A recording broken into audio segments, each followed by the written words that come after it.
অনেক দিন আগের কথা। এক রাজ্যে ছিল এক বুড়ি। জগতে আপন বলতে বুড়ির কেউ ছিল না। গরিব হলেও বুড়ি ছিল পরিশ্রমী। এটা ওটা করে তার দিন ভালোই কাটত। একবার হলো কি, রাজ্যে টানা 7 দিন 7 রাত বৃষ্টি আর বৃষ্টি। ঘর থেকে পা ফেলার জো নেই। বুড়ির ঘরে দানা পানি যা ছিল টেনে টুনে 5 দিন চলেছে। গত 2 দিন বুড়ি একেবারে উপোস। খিদের জ্বালা, কঠিন জ্বালা। ঘরে খাবার না থাকলে তো দ্বিগুণ জ্বালা। ক্ষুধার জ্বালা কি আর পানিতে মেটে? উপায় না পেয়ে বৃষ্টি মাথায় করে বুড়ি ছুটল রাজ দরবারে।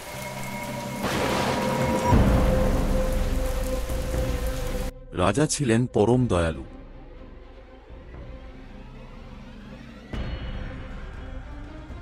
জীর্ণশীর্ণ বুড়িকে দেখে রাজার খুব মায়া হল। মন্ত্রীর কাছে জানতে চাইলেন কি তার সমস্যা। মন্ত্রী জানালেন, মহারাজ, বুড়ি আপনার রাজ্যের প্রজা। খাবার বলতে যা ছিল বিগত 5 দিন চলেছে। 2 দিন ধরে পেটে কোনো দানাপানি নেই। সে ভীষণ ক্ষুধার্ত। রাজা আর সইতে পারলেন না। হৃদয়ে তার হাহাকার করে উঠল। একজন বয়োবৃদ্ধ মানুষ, 2 দিন না খেয়ে, তাও আমার রাজ্যে। শীঘ্রই বুড়িমার জন্য উত্তম খাবারের ব্যবস্থা করো। রাজার কথায় খুশি হল বুড়ি। আবেগে ভরা মজলিসে কেঁদে ফেলল সে। কাঁপা কাঁপা গলায় বুড়ি বলতে লাগল, আপনার কথায় অনেক খুশি হলাম মহারাজ। রাজভোগ চাই না আমার। 2 কেজি আটা হলে এই গরিবের চলে যায়। রাজা মন্ত্রীকে বললেন, তাই দাও। আটার ঝাঁপি কাঁখে নিয়ে বুড়ি হাঁটছে বাড়ির দিকে। পথিমধ্যে শুরু হলো ঘূর্ণি বাতাস। বাতাসে বুড়ি নিজেকেই সামলাতে পারছিল না। যা হবার তাই হল। দুষ্ট ঘূর্ণি বাতাস সব আটা নিল উড়িয়ে। আটা খুইয়ে বুড়ির তো মাথায় হাত। পথিমধ্যে বসে পড়ল বুড়ি, আর হাউমাউ কান্না জুড়ে দিল। সে পথ দিয়েই যাচ্ছিল এক ছোট্ট ছেলে। বুড়িকে কাঁদতে দেখে থমকে দাঁড়াল সে। বুড়িকে জিজ্ঞেস করল, বুড়ি মা, কাঁদছ কেন? কি সমস্যা তোমার? বুড়ি তার দুর্ভাগ্যের কথা খুলে বলল ছোট্ট ছেলেকে। সব শুনে ছেলেটি রেগে গেল বাতাসের উপর। সে উচ্চস্বরে বলতে লাগল, পাজি বাতাস, কাজটা তুমি ঠিক করনি মোটেও। এটা ভারী অন্যায়। এর বিচার হওয়া চাই। বুড়ি বলল, সে কি করে হয় বাপু? বাতাস চলে স্রষ্টার ইচ্ছায়। তার কি বিচার করা চলে? ছেলেটি ধমকে ওঠে, নিশ্চয়ই চলে। রাজা এত কিছুর বিচার করেন, বাতাসেরও করবেন। ঘটনা তো তার রাজ্যে ঘটেছে, তাই না? ছেলেটি আর কোনো কথা শুনতে চাইল না। বুড়িকে নিয়ে সোজা রাজদরবারে হাজির। বুড়িকে দেখে অবাক হলেন রাজা, কিছুটা বিরক্ত। আবার কি মতলবে বুড়ির আগমন? মন্ত্রী, আবার কি সমস্যা বুড়ির? মন্ত্রী জানাল, বিচার চাইতে এসেছেন মহারাজ। রাজা বললেন, বিচার? কার বিরুদ্ধে? কিসের বিচার? মন্ত্রী পুরো ঘটনা খুলে বলে রাজাকে।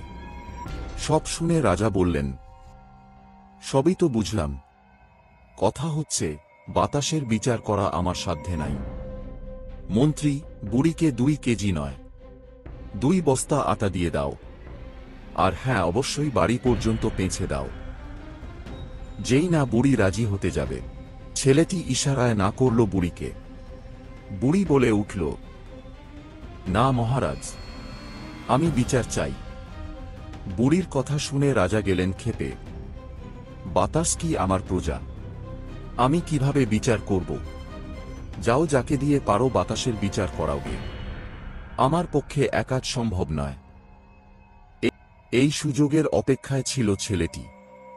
মহারাজ, বেয়াদবি নেবেন না। যদি চান এই বিচার কার্যে আমি আপনাকে সহযোগিতা করতে পারি। আত্মবিশ্বাসের সাথে বলল ছেলেটি। রাজা মৃদু হাসলেন বটে, অনুমতিও দিলেন। শুধু বললেন, সহযোগিতা তোমার নিলাম, ন্যায় বিচারে কিন্তু কোনো ছাড় দিতে পারব না বালক।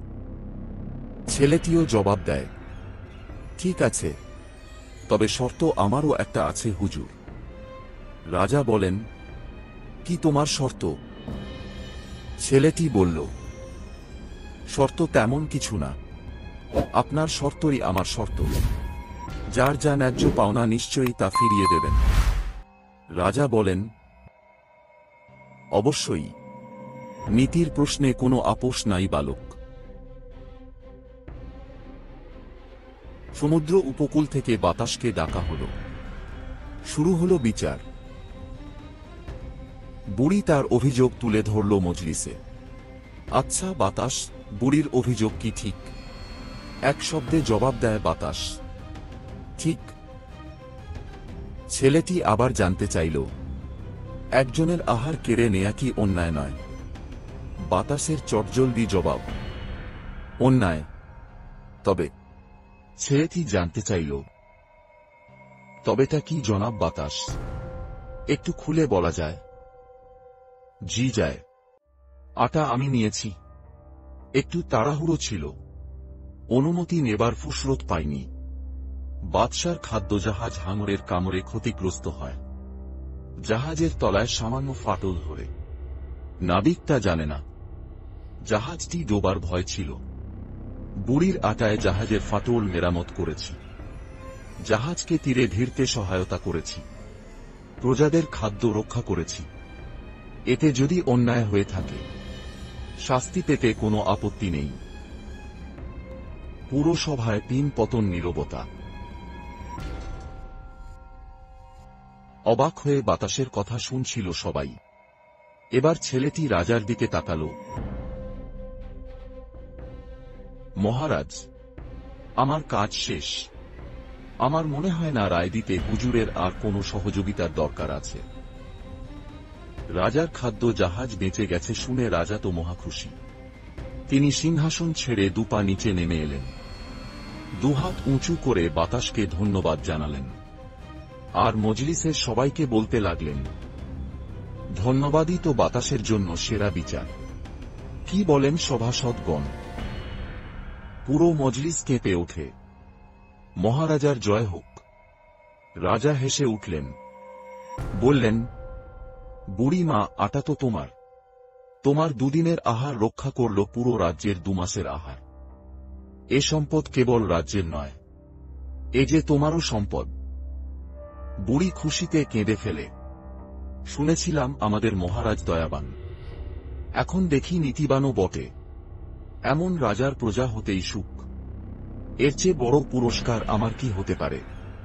সকল প্রজার সম্পদ কারো একার হয় না মহারাজ, এ সম্পদ সবার।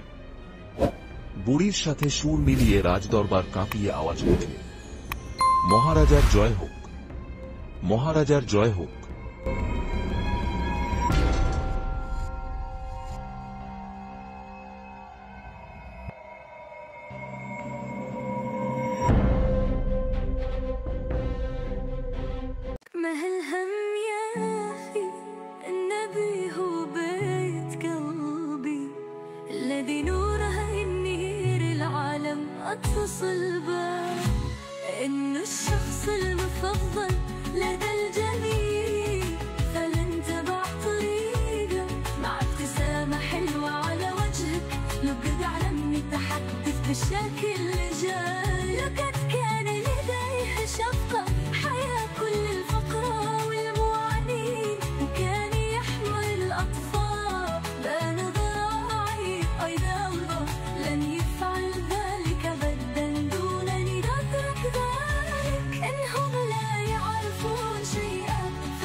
অনুগ্রহ করে সাবস্ক্রাইব করে সাথেই থাকুন।